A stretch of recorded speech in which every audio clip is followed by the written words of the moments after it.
समय हम लोग चाहते थे देश भर में हो, लेकिन भारत सरकार ने तो मना ही कर दिया।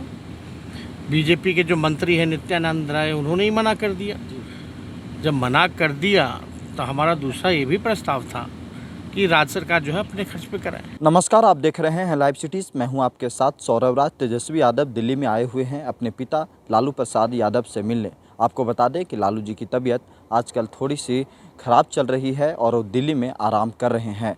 अपने पिता लालू यादव से मिल करके तेजस्वी यादव ने बिहार के राजनीति के ऊपर, जातीय जनगणना के ऊपर हाल ही में तेजस्वी यादव मुख्यमंत्री नीतीश कुमार से भी मुलाकात किए थे और उसके बाद कहा जा रहा है कि तेजस्वी यादव और नीतीश कुमार मिल करके जातीय जनगणना के ऊपर कुछ बड़ा राजनीतिक उलटफेर कर सकते हैं। पहले सुनिए क्या कुछ कह रहे हैं तेजस्वी यादव अपने पिता लालू प्रसाद यादव से मिलने के बाद जातीय जनगणना को लेकर के। जातीय जनगणना को लेकर के सभी लोगों का राय बन चुका था, तभी बिहार विधानसभा से 2 बार ही जो है पारित हुआ। और इसको लेकर के हम लोगों ने लगातार जो है सदन हो, सदन के बाहर हो, आवाज़ उठाया और ये अंतिम मुकाम तक पहुंच जाए।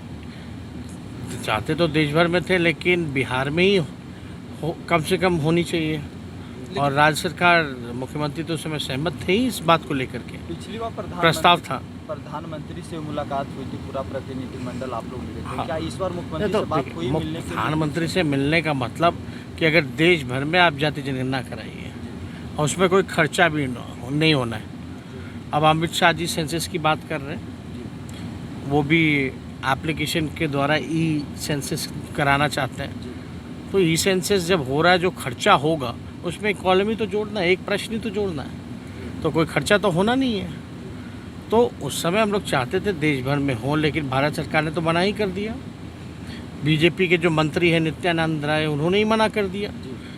जब मना कर दिया तो हमारा दूसरा ये भी प्रस्ताव था कि राज्य सरकार जो है अपने खर्च पे कराए। मुख्यमंत्री भ्रमण कर रहे हैं, क्षेत्र में जाकर के अपने पुराने लोगों से मिल रहे हैं। क्या कुछ नए राजनीति की आहट नजर आ रही है सर? नहीं, इसके बारे में तो वही बता पाएंगे, हम तो कुछ नहीं कह सकते।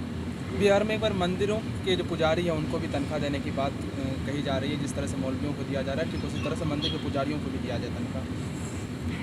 अब इसकी जानकारी तो हमको नहीं है, लेकिन हमको तो लगता है कि इसका मंदिर का ट्रस्ट होता है पहले से ही सारी चीज़ें। तो ये सारी चीज़ें तो हम तो चाहते हैं कि सबको रोज़गार दें, सबको जो है तनख्वाह मिले। क्यों नहीं मिलनी चाहिए? रोज़गार तो सबको मिलना चाहिए। और जब मंदिर में अगर या कहीं भी अगर तनख्वाह देने की बात आती है तो ये भी तो रोज़गार ही है। शराबबंदी मतलब घर चलना चाहिए, लेकिन जो नौजवान जो पढ़ाई लिखाई कर रहे हैं, इंजीनियर को कब दोगे, डॉक्टर्स को कब दोगे? तो आपने देखा कि तेजस्वी यादव साफ साफ कह रहे हैं कि जातीय जनगणना ज़रूरी है और मुख्यमंत्री से भी बात किए हैं।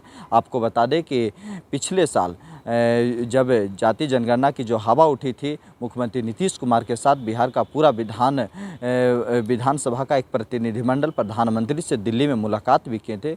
उसके बाद जातीय जनगणना की जो मुद्दा है वो ठंडे बस्ते में चली गई थी, लेकिन एक बार फिर से जातीय जनगणना का जो मुद्दा है वो उठ गया है। अब देखना ये होगा कि क्या फिर से जातीय जनगणना बिहार में अपने दम पे बिहार सरकार कराती है या नहीं। दिल्ली से सौरभ राज, लाइव सिटीज़।